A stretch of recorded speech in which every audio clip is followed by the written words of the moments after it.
Ensuite, Xi Jinping, je vous donne un autre aperçu de ce que 11 va faire. Dans ses relations avec les États-Unis et l'Europe, 11 lancera sans aucun doute une guerre économique sans restriction pour faire chuter les marchés boursiers aux États-Unis et en Europe. Il va plonger le public dans la misère, et les gens se retrouvent dans l'incapacité de rembourser leurs prêts d'automobile. Il est également possible qu'un autre virus soit libéré. Au fur et à mesure que la catastrophe vaccinale se déroule, ils manipuleront les médias sociaux et conventionnels pour alimenter le sentiment antigouvernemental et se concentrer sur la recherche des responsables des vaccins afin de détourner l'attention des véritables créateurs du Covid-19 et du vaccin. Ils veulent que vous vous concentriez sur les coupables du vaccin en oubliant l'origine du virus. Ils s'attaqueront ensuite à l'économie occidentale.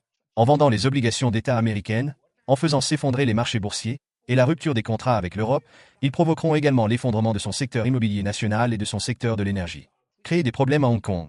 Le PCC apportera au monde de terribles nouvelles les unes après les autres. Les marchés de capitaux occidentaux reposent sur la confiance. Lorsque la confiance s'effondre, le marché s'effondre. Profitant de cette situation, ils lanceront une attaque éclair contre Taïwan et faire de Hong Kong une plaque tournante du renseignement international et un centre de blanchiment d'argent. Ils renforceront également le soutien à l'invasion de l'Ukraine par la Russie, provoquant le chaos en Europe et dans le monde. On s'est déjà préparé à la Troisième Guerre mondiale. Si les États-Unis s'engagent pleinement dans la mer de Chine méridionale et à Taïwan, ils utiliseront des armes nucléaires stratégiques et je pense qu'ils n'hésiteraient pas une seconde. Ils ne veulent même pas négocier, ils ont l'intention de frapper les porte-avions américains. C'est ainsi que les choses se passeront. Ensuite, je pense que 11 participera à la réunion du G20 en Indonésie. S'il part, l'influence du PCC en Asie s'en trouvera accélérée. Je pense que 11 s'envolera ensuite pour l'Arabie Saoudite. Il se rendra certainement en Arabie Saoudite pour promouvoir la RMBisation du pétrole. Il prévoit de le légaliser, de promouvoir pleinement le yuan numérique et de s'attaquer au dollar américain. Après la réunion, nous pourrons voir ce que le PCC va promouvoir. Ils ont trouvé un imbécile pour parler des réminiscences de la révolution culturelle.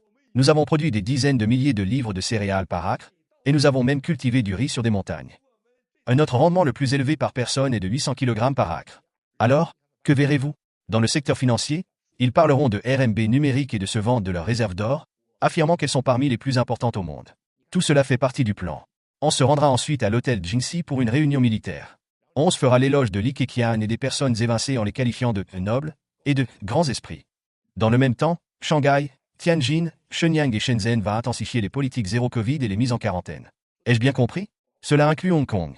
Vous remarquerez également une tension permanente dans le détroit de Taïwan, alors que des drones et des bateaux de pêche harcèlent régulièrement la zone. Et avant que vous ne vous en rendiez compte, bam, ils attaquent. C'est ainsi que le PCC fonctionne.